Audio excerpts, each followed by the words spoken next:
Tu veux devenir riche, terriblement riche, et je te comprends mon ami, qui ne voudrait pas avoir de l'oseille à ne plus savoir quoi en faire? Avoir une maison au bord de la plage peut-être? Une voiture de luxe? Qu'est-ce que je raconte? Des centaines de voitures de luxe, un hélicoptère, un yacht privé. Ça tombe bien, tu es exactement sur la bonne vidéo, car aujourd'hui...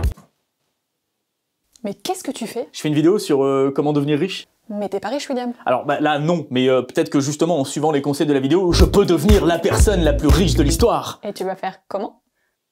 C'est vrai ça, comment on devient la personne la plus riche de l'histoire?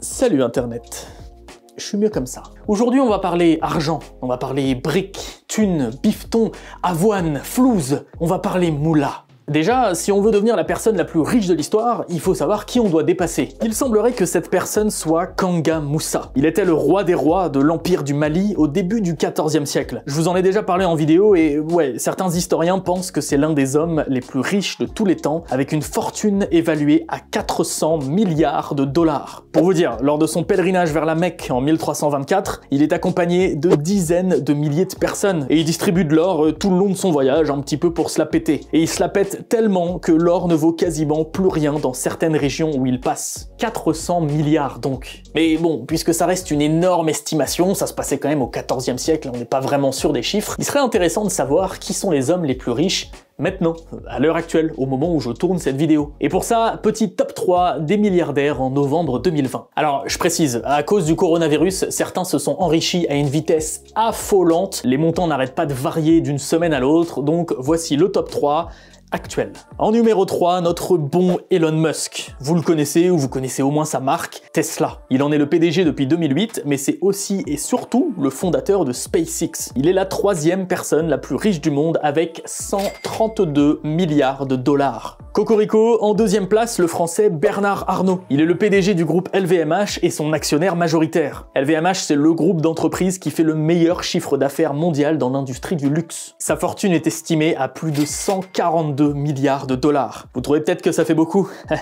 Laissez-moi vous présenter Monsieur Jeffrey Bezos, le célèbre PDG d'Amazon. Le 5 juillet 1994, il fonde la société Amazon.com et 26 ans plus tard, en août 2020, Jeff devient la première personne au monde à dépasser les 200 milliards de dollars. Bon, au moment où je tourne, il n'en a que 186,5, mais bon, c'est quoi de perdre 14 milliards, franchement? C'est intéressant, la femme la plus riche du monde, celle qui est le plus haut dans ce classement, c'est Françoise Bettencourt, une Française. Elle est à la 13e position avec 72,5 milliards de dollars. Donc déjà, ça nous apprend une chose, t'auras beaucoup plus de chances d'être le plus riche de l'histoire si tu es un homme. Ok, Jeff, 200 milliards de dollars. Kanga Moussa, 400 milliards, on n'est pas trop sûr. Coupons la poire en deux. Notre objectif, 300 milliards de dollars.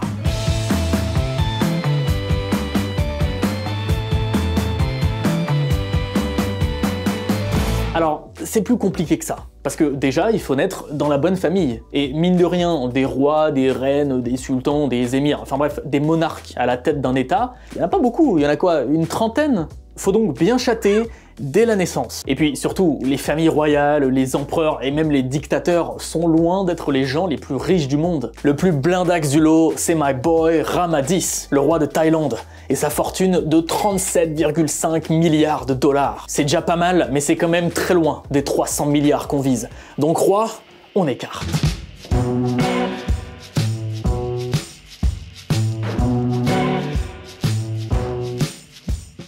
Mais dans la théorie, oui. Dans la pratique, not so much. Pour dépasser notre ami Jeff, par exemple, il faudrait être soit son enfant, soit au moins son héritier. Il faudrait être le seul, sinon faut partager, et dans ce cas-là, on va pas dépasser sa fortune. Mais surtout, c'est oublier tout le bordel qu'est une succession. Entre les frais de notaire, les éventuelles dettes et les jolis impôts à payer sur ces fameux droits de succession, on touchera forcément moins. Ça, plus la chance de nécessairement naître dans la famille du mec le plus riche, clairement, cette solution ne marche pas.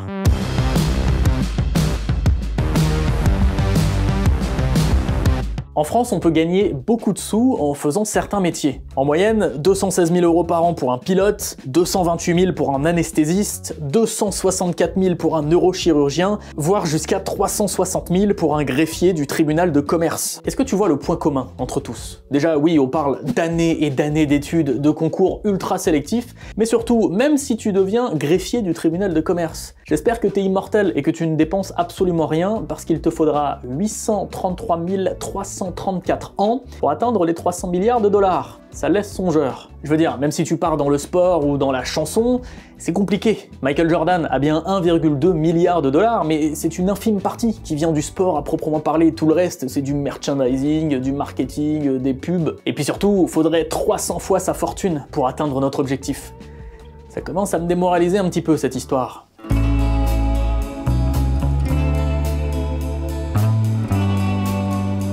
Bah ouais Matelot, il reste encore beaucoup de trésors légendaires qui restent cachés. Par exemple, le trésor des Espagnols, enterré près d'Harrisonville, dans le Missouri, aux États-Unis. Apparemment, en 1772, les Espagnols y auraient enfoui 15 caisses d'or pesant 50 kilos chacune et 1000 lingots d'argent, ce qui équivaut aujourd'hui à quasiment 48 millions de dollars. On sait pas pourquoi ils ont enterré le butin, mais ce qui est sûr, c'est qu'il est bien caché parce qu'on l'a toujours pas retrouvé.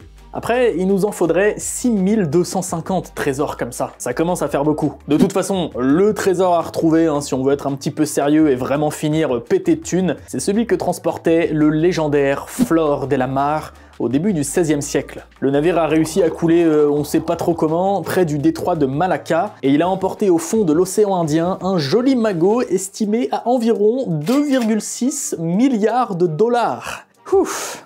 Cela dit, il nous en faudrait au moins 115 des épaves comme ça pour atteindre notre objectif. Il faut savoir qu'un trésor aussi historique que celui-ci, on peut pas en faire ce qu'on veut. Il y aura sûrement un état pour le revendiquer. Ça a par exemple été le cas avec le trésor trouvé en 2007 par la société américaine Odyssey Marine Exploration dans un navire au large de Gibraltar. L'Espagne a affirmé que le butin lui revenait puisque le bateau était une frégate espagnole et ils ont gagné. Ils ont réussi à tout récupérer, 17 tonnes de trésors pour une valeur d'environ 437 millions de dollars. Après, si on trouve juste une pièce d'or dans son jardin, c'est une autre histoire. Imaginez, vous êtes tranquille en train de planter un framboisier dans votre jardin lorsque vous tombez par hasard sur un trésor. Il vous faut alors appeler votre mairie pour en faire la déclaration. Si le trésor est historique ou intéressant pour la science, l'État peut vous l'emprunter pendant une durée maximale de 5 ans pour des analyses par exemple. Ensuite, le trésor est rendu à la personne qui l'a trouvé. Donc oui, techniquement, c'est possible d'avoir la chance de trouver un trésor sur son terrain. Par contre, pour atteindre les 300 milliards espérés, il faudrait, avec le cours actuel de l'or, réussir à déterrer du fond de son jardin 5,3 millions de kilos d'or. 5300 tonnes. 5300 tonnes, ça correspond à environ 530 autobus. Voilà, si vous avez 530 autobus remplis d'or au fond de votre jardin, vous êtes l'homme le plus riche de l'histoire. Je vous souhaite bien de la chance, parce que probabilité assez proche de 0 quand même.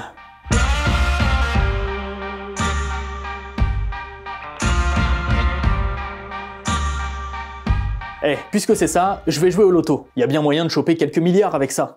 Pas vraiment en fait. Les plus grosses sommes jamais gagnées en France ne dépassent pas les 200 millions d'euros, bien loin des 300 milliards qu'on essaye d'avoir. Et autant la probabilité de gagner n'est pas égale à 0, autant elle s'en rapproche quand même grandement. Gagner le gros lot à l'euro million, c'est une chance sur 139 838 160. Mais bon, imaginons qu'on a eu de la chance, on a gagné les 200 millions d'euros, il faudrait répéter cette chance 1500 fois. Une chance sur 139 838 160 fois 1500, ça nous fait ce nombre. C'est pas 0, mais c'est tout comme. Mais attendez, qui a dit que je devais suivre la loi ?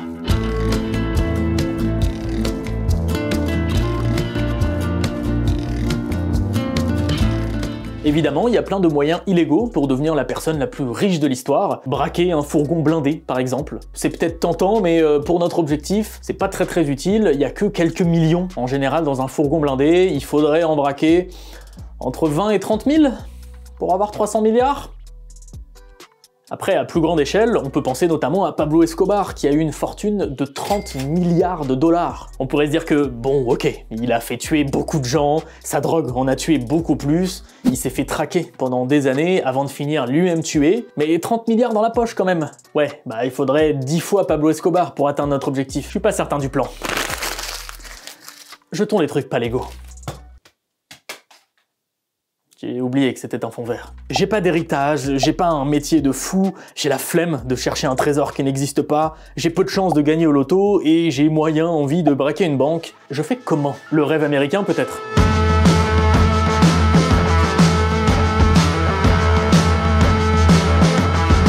Je veux dire, regarde les mecs les plus riches du classement. On a Elon Musk, qui est parti de rien et qui a su avoir des idées révolutionnaires au bon moment. PayPal, Tesla, SpaceX. Bill Gates, qui est pas loin dans le classement, pareil. Microsoft, ça a été créé dans son garage. Mark Zuckerberg, il a codé Facebook dans sa chambre d'étudiant. C'est donc ça ma plus grande chance, avoir une idée révolutionnaire, dans l'air du temps, une idée dont le monde entier pourrait avoir besoin. Un truc en rapport avec la technologie est évidemment un plus. Mais on va pas se mentir, encore une fois, il faut de la chance. À 30 ans, Jeff Bezos a pris un risque. Il s'est lancé dans son business sur Internet qui n'en était qu'à ses balbutiements. Il a fondé sa boîte avec comme objectif de bâtir la plus grande librairie au monde. Il a demandé un petit peu de sous à ses parents, 250 000 $ quand même, et puis roule ma poule. Ça a fonctionné, mais ça aurait pu être un gros flop, comme d'autres entreprises aux idées tout aussi révolutionnaires. Donc encore une fois, j'ai l'impression que je me répète un petit peu, il faut avoir de la chance. En conclusion, pour devenir la personne la plus riche de l'histoire, c'est pas bien compliqué finalement. Oubliez vos histoires de loto, d'héritage, les idées de génie, les trésors éventuels que personne ne va jamais trouver de toute façon. Non, il ne vous faut qu'une seule chose, en très très grosse quantité. Allez, salut Internet. Bah, tu vas où maintenant? Je vais chercher des fers à cheval, des trèfles à 4 feuilles, des coccinelles. D'accord. Eh ben bonne chance. Yes, je vais être riche. D'accord.